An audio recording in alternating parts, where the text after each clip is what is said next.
Also at the beginning, so I got an email saying, would you like to partner with one of the schools as part of our CSI project? I'm like, okay, what's that about? They say it's all about it's in partnership with Partners for Possibility. I'm like, okay, I've seen this in an email or somewhere before, but I don't know what it is.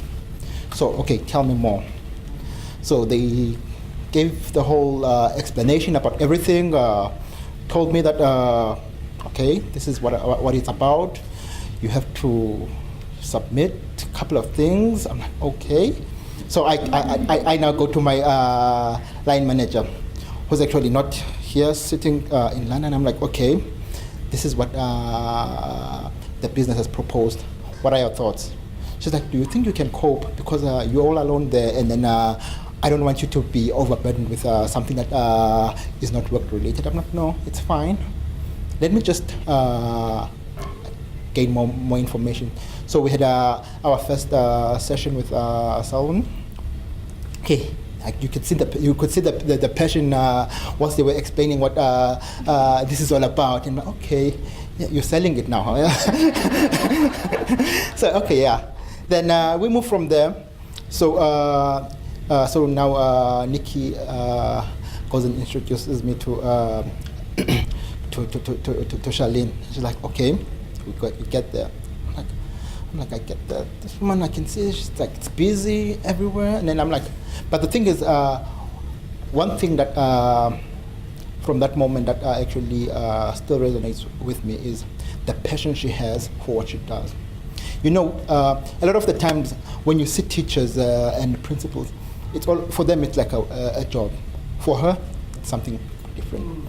For her, she actually goes beyond what is required from an employee effectively, because as much as this is her passion, but it's also employment for her. But for her, the way she actually takes on what she has to do, it's just more than just an employment contract for her. It's like her life.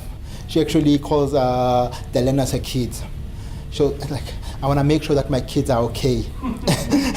So for me, that actually was one. Every time, you know when you're like very busy, when you like, for me that's when I used to like go and detox from work stress. When I go to the school, talk, just to listen. I'm like, you know, when you're there, and then she's telling you about the problems that she's going through. You realize that no, my complaints at the office are nothing. Imagine if I was here, that would mean I would have quit my job by now. Yeah. So for me, that was basically the biggest learning that I got from this whole program. How much teachers go through. Principals, because principals now have to look after the kids and the older kids, which are the teachers. Because because right now you hear that the issues are not just the kids. She has to also deal with the teachers. Teachers are being absent. Then kids are left there with no one to attend to them. Teachers coming to the office under the influence. Teachers. There was even a case where a teacher decided to just walk away because he was scared of the kids. So. Just imagine all of that, dealing with all of that, and then also, yeah, like there were quite a lot of issues, and also issues relating to kids. For me, I guess for me, what I was mainly to her was just a sounding board. How can we solve this? What would you do if you were in business? I'm like, okay, as much as I can give you the advice from a business perspective, I don't think this would work, but let's try and revamp it for this situation that we are in right now. So for me, that was mainly what I was, because as much as she has passion, but sometimes I feel like she gets too emotional with things. So she needed that person to calm it down. And like, okay, let's just take a step back. Let's just look at it from all angles. Let's not just be angry at so and so for doing this. Let's just make sure that we can actually get to a place where we can actually find a solution rather than to just jump into what we might regret tomorrow. So for me, actually, I learned a lot from this. As much as I was supposed to be supporting her, I feel like the journey itself was a big learning curve for me. It actually showed, and also just being part of this program also showed me that, when you hear stories about what goes on in schools, you always say, but what are our teachers doing? But when you actually see what they actually go through each day, and then when you actually go there and you see the environment, and when you actually go there and then you witness that, this child hasn't been at school for a while, but now the parent is not actually reprimanding the child, but reprimanding the principal for saying that you are wrong. So it's like you just see the amount of stress that they go through, and then but you still get people like Charline who still have the passion to wake up each morning, be there at 6:30 in the morning, and then still leave it after hours. So it's quite a learning journey, and I just hope that we can continue with this friendship where we can assist each other in more ways going forward. Thank you. Over to you.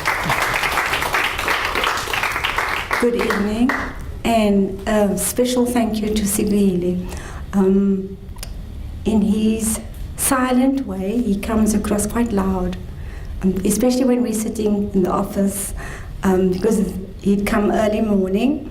I tell the secretary that, I have an appointment with him, and she will tell me, ma'am, be easier now, your appointment.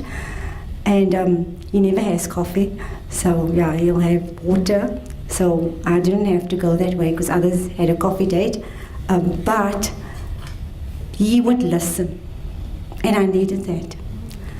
Me coming in, and I want to say thank you to all the principals as well as the partners, because they had to listen to me as well when I came into this program.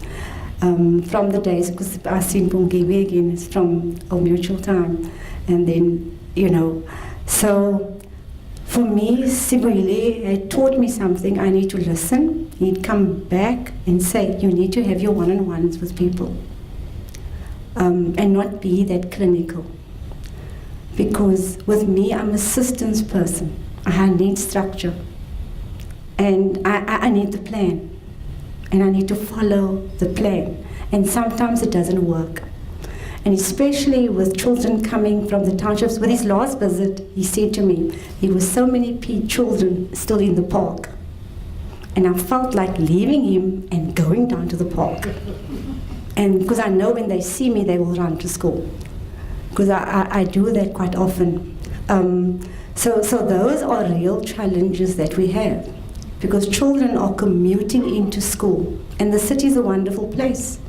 There's so much for them in the form of distraction. And he would bring about that balance. When I came into the school, I shared, and Nikki was another sounding board and also an advisor, because there were so many things, not only with the children, but with teachers.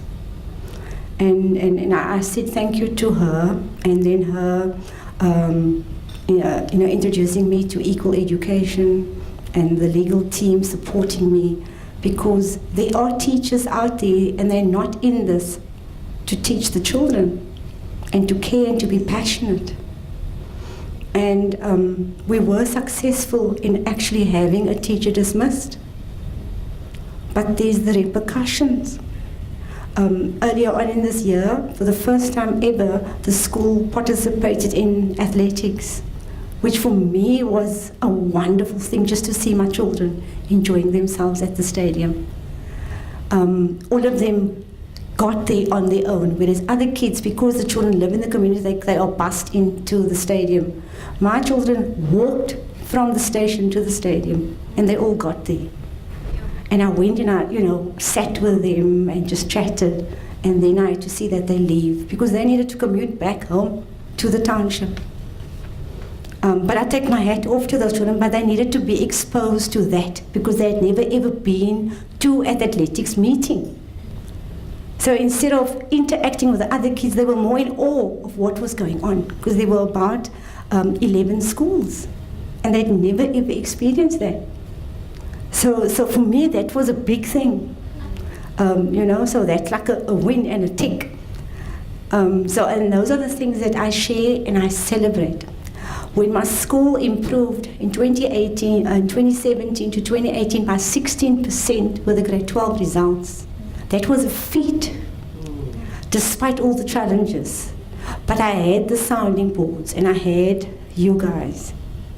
Me coming into the school as a new principal and having a gentleman there that thought the post is his. You can imagine the challenge. But you needed to work past that. And I told him when he left, I actually felt quite sad.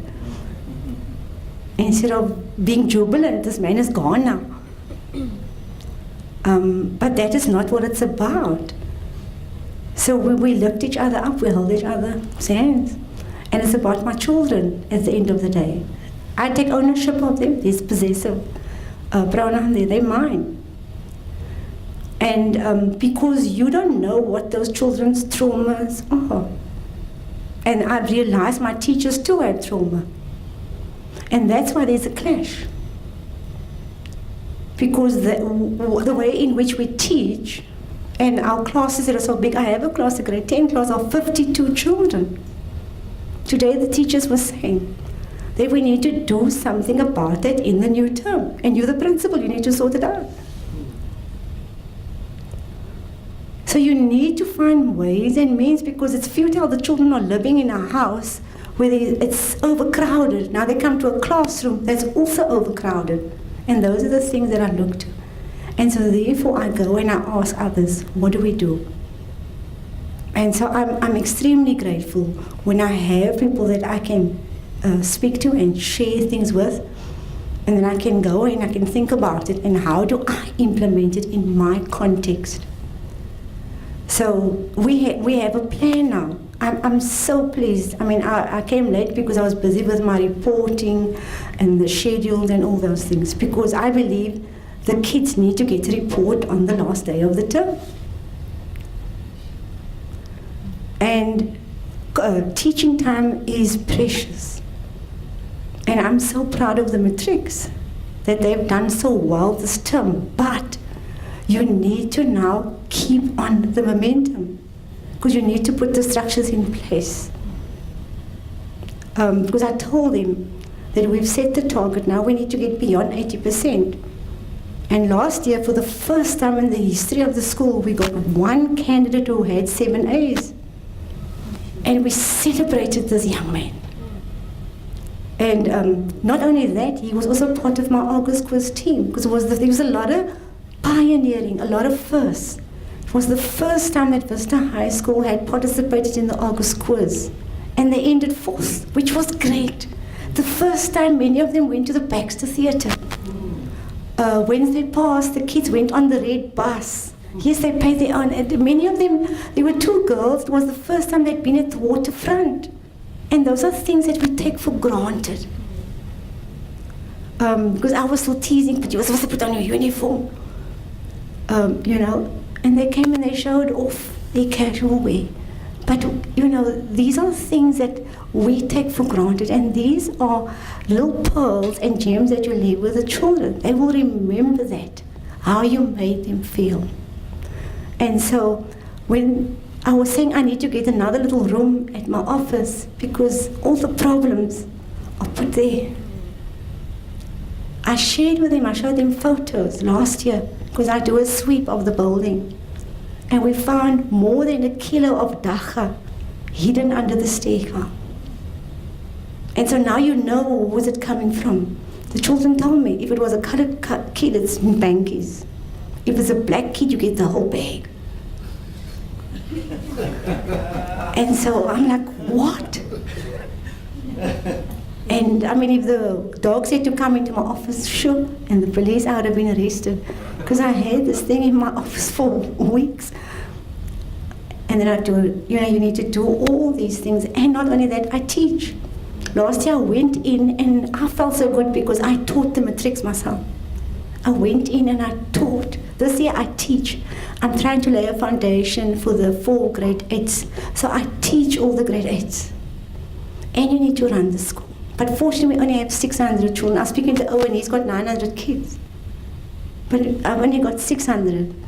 So it's difficult, but you can do it. So I want to say thank you to the partnership. I say thank you to Nikki, but in particular Sivuyile, because he grounds me and tells me you need to do this, you need to do that. It's all about compliance. That's what you need to do. And I'm like, okay, I need to go back. So, because I tell him I'm a reflective practitioner, so I go back and I think about it. What am I supposed to do? Where am I going wrong? And in that, I think there's been growth. Because I can go back and I can try and fix what I have erred in. So tonight I want to say thank you for this. Thank you to Louise.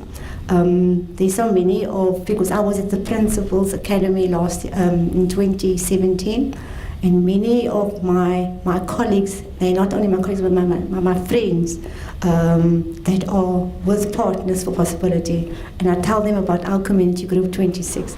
That is a special group of people, so we're obviously better than the rest. So thank you very much.